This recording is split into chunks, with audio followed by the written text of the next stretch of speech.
ఎంత నమ్మక ద్రోహమైన చేయనివ్వండి, దాన్ని కూడా దేవుడు వాడుకుని అది నీ జీవితంలో గొప్ప ఆశీర్వాదకరముగా మార్చునుగాక.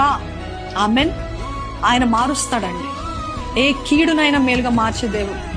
ఎంత నష్టమైన, ఎంత శాపమైన, ఎంత నమ్మక ద్రోహమైన, ఎంతగా మనుషులు మీకు కీడు చేస్తాను, దాన్ని కూడా మేలుగా మార్చే దేవుడు. దాన్ని కూడా మీకు ఒక ఆశీర్వాదకరంగా మారుస్తాడు. నమ్ముతున్నారా? This is God speaking to you, the Holy Spirit speaking to you directly. Don't get stuck. నాకు అది చేస్తారు కాబట్టి నేను ముందుకు వెళ్ళలేకపోతున్నాను. No no no no. Can you trust God? దేవుని నమ్ముతారా?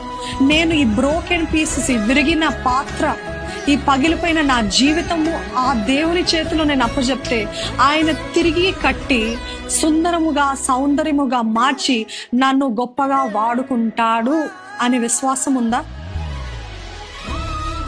విశ్వాసం ఉన్నట్లయితే నిజంగా God will do wonders in your life.